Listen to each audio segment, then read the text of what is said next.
हर हर महादेव। देखिए, आज हम बात करेंगे पॉवर्टी रिडक्शन की, गरीबी उन्मूलन की। आपको पता होगा कि गरीबी हटाओ का नारा इंदिरा गांधी के द्वारा दिया गया था कांग्रेस के शासनकाल में ही, और जब इंदिरा गांधी प्रधानमंत्री थी तब। लेकिन अनगिनत ऐसे नारों से देश की गरीबी नहीं हटी। देश की गरीबी उतनी नहीं कमी जितनी कमनी चाहिए थी, और लगातार कांग्रेस के शासनकाल में गरीबों का पैसा भ्रष्टाचार की तरफ रुख करता रहा। जो गरीबी उन्मूलन में खर्च होना चाहिए, जो पॉवर्टी रिडक्शंस में खर्च होनी चाहिए, जो गरीबों के उत्थान में खर्च होना चाहिए, जो पीड़ित, दलित, वंचित और शोषित के उत्सर्ज में जो है खर्च होना चाहिए, वो सब सारा का सारा पैसा नेताओं की जेब और उनकी पोटली भरने में लगाया गया। आप विश्वास नहीं करेंगे कि कांग्रेस के शासनकाल में गरीबी तो घटती जरूर थी, लेकिन वह गरीबी घटने का दर इतना निम्न था कि जितने गरीब घटते नहीं थे उससे ज्यादा गरीब हर साल बढ़ जाते थे भारत में।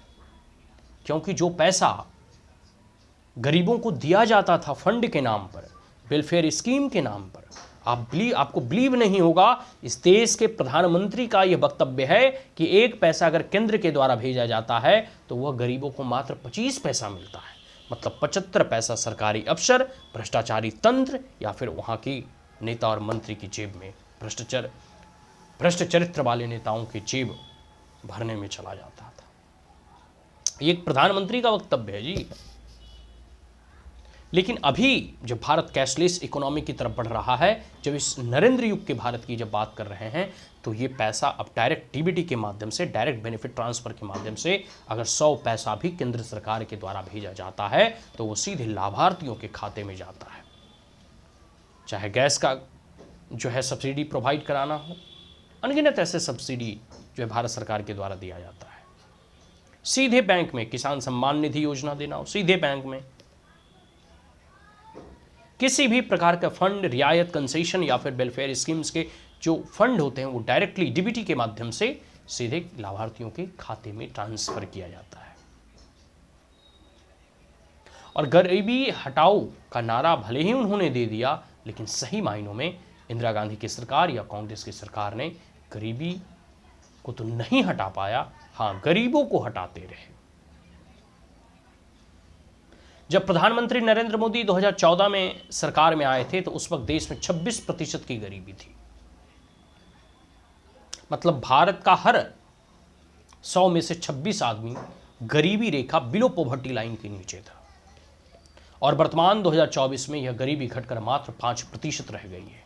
विगत 10 सालों में इतना इंप्रूवमेंट और इतना सक्सेस प्रेजेंट नरेंद्र मोदी की गवर्नमेंट के द्वारा हासिल और अर्जित किया गया।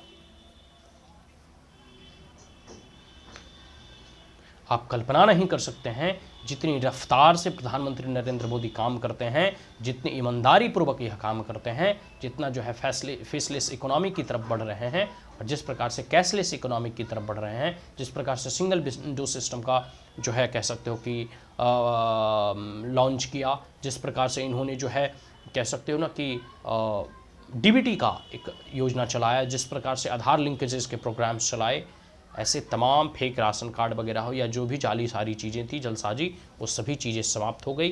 अब आधार से लिंक होने के बाद सीधे बैंक में जो है मनी ट्रांसफ़र किए जाते हैं। तो बहुत सारी ऐसी चीज़ें हैं, जब आप देखोगे तो पाओगे कि कितनी जो है तीव्र गति से भारत में पॉवर्टी रिड्यूस हो रही है। तो ये जो कामयाबी है, ये जो सफलता है, ये नरेंद्र मोदी कि सरकार की सफलता है, या नरेंद्र मोदी गवर्नमेंट की सफलता है, या नरेंद्र मोदी की अचीवमेंट है। आज के लिए इतना ही।